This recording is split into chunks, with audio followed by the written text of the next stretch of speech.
자신이 모차르트를 죽였다며 자살기도를 한 살리에리는 정신병원에 갇히게 됩니다. 고해성사를 해주러 온 신부님은 살리에리에게 하나님은 모든 인간을 똑같이 사랑하시니 살인죄에 대한 용서를 빌라고 하지만 살리에리는 신은 모든 인간을 똑같이 사랑하지 않는다며 자신이 음악적으로 시기하면서도 흠모했던 신이 내린 천재작곡가 모차르트를 회상합니다. 1985년 아카데미 8개 부문을 석권한 밀로스 포만 감독의 명작 아마데우스입니다. 이 영화는 클래식 음악가도 인정한 클래식 음악 영화라고 할 수 있습니다. 아마데우스의 큰 성공과 더불어 이 영화의 OST 또한 빌보드 클래식 음반 차트 1위를 차지하면서 전 세계 650만 장 이상의 음반 판매 기록을 세우기도 했습니다. 그 결과 아마데우스의 음악 감독인 영국 지휘자 네빌 마리너는 영국 왕실로부터 1985년 수출기업 공로상으로 기사저기를 받게 되면서 네빌 마리너경, 다시 말해 썰 네빌 마리너로 불리게 되었죠. 네빌 마리너경은 아마데우스의 음악 감독직을 의뢰받았을 때 조건이 있었다고 합니다. 그것은 모차르트의 음악을 사용하는 데 있어 편집할 때 영상에 맞춰 음악을 자를 수는 있지만 음을 바꾸거나 편곡을 하지 않는 조건으로 음악 감독직을 수락했다고 합니다. 이것은 작곡가 모차르트에 대한 경의를 표하는 것으로 예술가라면 모두가 수긍하는 작품을 대하는 자세라고 볼 수 있습니다. 배우들도 이러한 자세를 보여주듯 아마데우스에서 나오는 모든 공연이나 리허설 장면에서도 실제로 연주하고 노래하듯 빈틈없는 연기를 보여주었습니다. 모차르트 역의 톰 헐스는 피아노 연주하는 장면을 위해 6개월간 매일 5시간씩 연습했다고 하네요. 제작진들 또한 음악사 고증에 신경을 많이 썼다고 하는데요. 당시 지휘자들은 실제로 지휘봉 없이 맨손으로 지휘를 했다고 하죠. 피아노 또한 현대 피아노와 건반 색깔이 반대인 피아노 포르테로 연주했고요. 오페라 장면은 실제로 모차르트의 오페라 돈조반니를 초연한 극장에서 촬영을 했다고 합니다. 물론 이 영화 속에는 픽션도 있습니다. 하지만 이러한 고증을 통해 만들어진 아마데우스는 클래식 음악가들 사이에서도 흔치 않게 클래식 음악의 전문성과 작품성을 모두 인정받은 유일한 음악 영화라고 할 수 있습니다.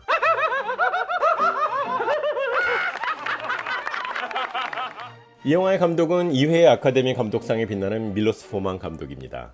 밀로스 포만 감독은 체코의 수도인 프라하 출신으로 당시 공산주의 체제를 반대하다가 1968년 미국으로 망명하였죠. 그리고 15년 만에 영화 촬영을 위해 다시 고향을 찾았는데요.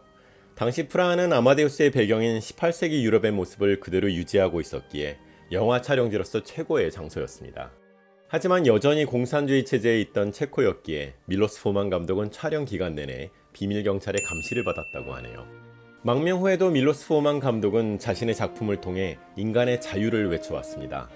그 중에서도 아카데미 주요 부문을 수상한 뻐꾸기 둥지 위로 날아간 새는 탈이데올로기의 영화로 탈옥 영화의 플롯을 빌려와 정신병원에서 탈출을 하려는 자의 이야기를 그렸는데요.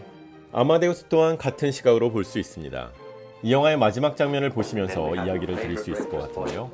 천재 작곡가 모차르트처럼 될 수 없었던 자신의 이야기를 끝낸 살리에리는 신부님에게 I will speak for you, Father.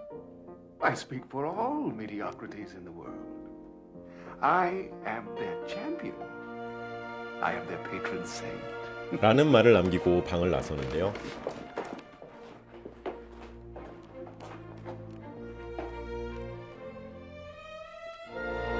살리에리가 정신병원 복도에 들어서자 그를 가두듯 뒤에서는 철문이 닫히죠.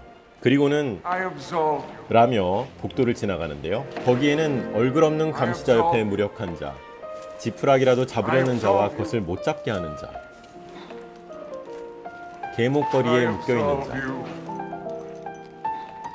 작은 철조망에 갇혀있는 자, 그리고 살리에리입니다. 마지막에는 자신이 모차르트를 향해 웃어 보이겠다던 살리에리에게 도리어 모차르트의 웃음소리가 들리면서 이 영화는 막을 내립니다.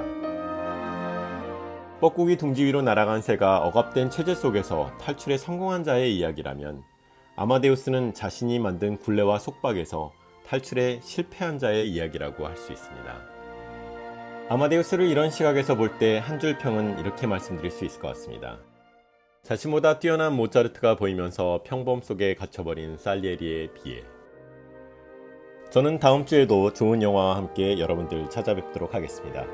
저는 성신의 성씨였습니다.